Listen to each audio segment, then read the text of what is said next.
Welcome back. You're listening to the final segment of the weekend edition of the Corlin Economics Report. I'm Al Corlin. I appreciate you joining me. End of a long day. We've been at the Silver Summit shooting video since early this morning, and I can't say we've saved the best to last, but we have certainly saved, they're all good. We've certainly saved definitely one of the best to last. And I did this because a lot of you folks out there have been asking me questions about a company called Aurcana Corporation. And we've probably gotten more comments on this company than almost any other company that we work with. Now, I have always said, I've known Lenic Rodriguez for a long time. I have always said he has never ever led me to believe anything other than what was reality, and I have to tell you, I believe that today. I met Lenic, interestingly enough, 2 years ago at the Silver Summit. He was telling me about his company. I said, could I see the financial statements? I couldn't believe it. Actually had an income statement, which was unbelievable at the time. But Lenic, you're getting bigger and bigger and bigger. Now, they have one mine in production that I have visited, the Negra mine, which is about 4 hours outside of Mexico City. They have another mine that will soon be in production in Texas. We're going to talk about both of those. I want to start with La Negra for the simple reason that you guys are getting phenomenal results in terms of assets that you're actually producing. Correct. Yes, this year La Negra has made profits of over $10 million in the first 6 months, which is the same amount of money that we made all of last year. So we're expecting to make more than $10 million in 2011, which is very similar to the amount that we paid to buy that back silver stream from Silver Wheaton, which was $25 million. So just from the production of La Negra in 1 year, we will have recovered almost all of that investment. Yeah, that is amazing. And we're also increasing the capacity for the second time at La Negra. We will go at over 2,000 tons per day. That should be finalized early next year. And we will be mining the Northwest Trend, which has higher grades. So we expect to have higher production and about 13% higher grades next year. So we'll have a double impact on our profitability. Well, plus, in terms of your income statement next year, let's talk about Schaffner. Schaffner is a very significant asset, Huge. Not only for Aurcana, but it's also for the U.S. It's going to increase U.S. silver production by 10%. The U.S. produces about 40 million ounces of silver per year. We will be producing close to 4 million ounces. Our cash cost there is about $8. So our cash flows from the company next year at $30 silver will be clear of $100 million. No kidding. If it goes at $40, well, you do the math. You know, it's really interesting. You took over the company. There was some fairly serious, you're not going to say this, but I am, mismanagement. And then you came in, you were a director. You came in and, wow, you have really, really turned things around. You Yes. try. You got to try. Yeah, you got to try, and we have made lots of changes in the company. It's totally transformed from what it was the moment I took it over as CEO, when I was appointed by the board, and all this new management, new directors, full middle management at La Negra was removed. So we have tried to put the best people that we can find working with us. We have been very motivated, both in Mexico as well as in Schaffner. And I think that's producing very good results, because at the end of the day, it's the people that work at the mine that really are getting you all those results, and they do not get credited properly most of the time. I mean, CEO is a very important function, but you have to see the hard work that these people do day after day. It's very hard work. La Negra works 24 hours. Schaffner is going to start working 2 shifts. So it's hard work. It's well compensated, but it's very hard work. It is very hard work. Now, I will have to say this, though. When we were at La Negra, it's a very, very interesting environment in the sense that, correct me if I'm wrong, but pretty much the La Negra mine supports the entire town. Correct. Economically. Correct, economically. You have to consider that for every direct mining job, there are 6 indirect jobs. So when we arrived at La Negra, the town of Maconi was a ghost town. The town of Schaffner is called the Schaffner ghost town. So with all this economic revenues coming from mines, the communities get transformed little by little. It becomes a catalyst because of this multiplier effect on job production. So we are collaborating with our communities, as any other mining company is. Sure. So that the communities get transformed. Let's switch over to Texas now. Well, before we do that, I want to make one thing really clear.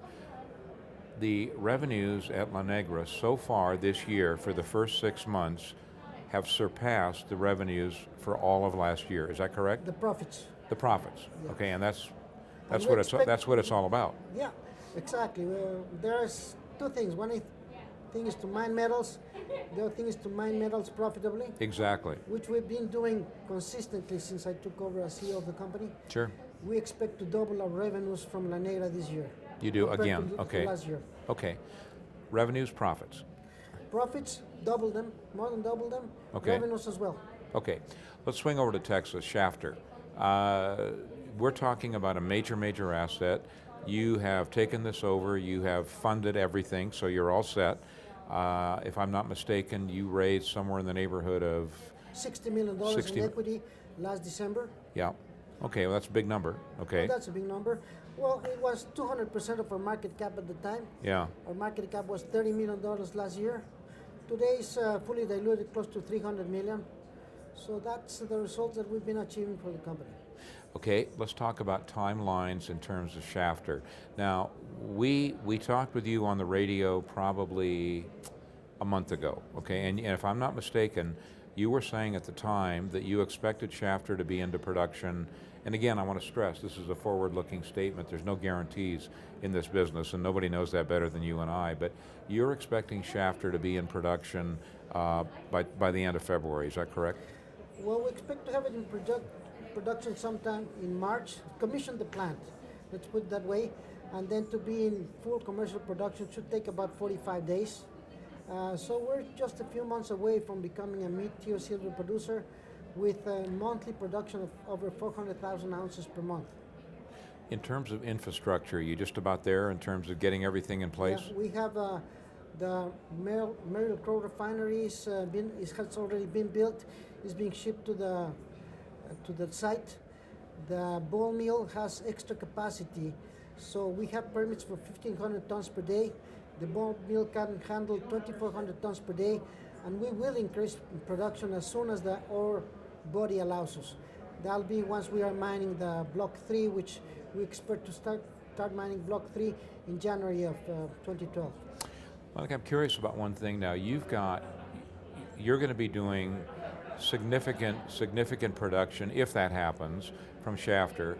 Combining the production from Shafter and La Negra, we're looking at total production that'll put you, I would believe, a little bit larger than the average mid-tier silver company. A mid-tier silver company produces at least 5 million ounces. We are going to be producing probably 5.5 million ounces pure silver. Silver equivalent probably about 6.5 to 7 million ounces. Those are our own estimates, and that should put us in a very good position. We're going to be surpassing most of our peers. Oh, sure. Okay, last question, and that is mine life in terms of La Negra. Any thoughts on that? Mine life at La Negra, we mine 86% of what we mine are not in any category. La Negra mine is a very large mine. In our opinion, it has over 10 years in life of mine. Our current exploration program is 15,000 meters. We're going to 35,000 meters because the results are very positive. So I am confident stating that this is a lifelong mine. Interesting situation. So in terms of, we talked about management, we talked about the production, the existing production at La Negra, we've talked about the potential production, and I want to stress potential, at Shafter. Let's talk about capital. Everything okay along those lines? Capital? Money in the bank. Yes, well, we have warrants, 95 million warrants still to be converted. If they get converted, we'll get another $40 million in the deal. This year, $13 million have already been converted. And cash flows for us about $1.5 million per month. And once we have both mines into production, we should be cash flowing over $10 million per month to the company. So basically this has gotten to the point now where most juniors really would like to get to, and 99% of them don't, but this has gotten to the point then where you are now pretty much self-funding. Yes. Interesting situation. You know, I couldn't believe the situation pertaining to the company when Lenic introduced himself to me a couple of years ago. As I said, I have visited the property. I've seen everything with my own eyes. We have shot video on that property, and that's available for viewing. I believe you can get it off of our site. No guarantees, because in our business, you know, this is a really rough and tumble business, and you can't guarantee anything. The two things I want to say is that, number one, this is not investment advice, because I'm not a registered investment advisor, number one. Number two, Aurcana is definitely a sponsor on our website. That means if you want to get more information, simply click on their banner and you get all the information you want. I personally continue to watch this company. Lenic, thank you so much. Thank you for having me, Al.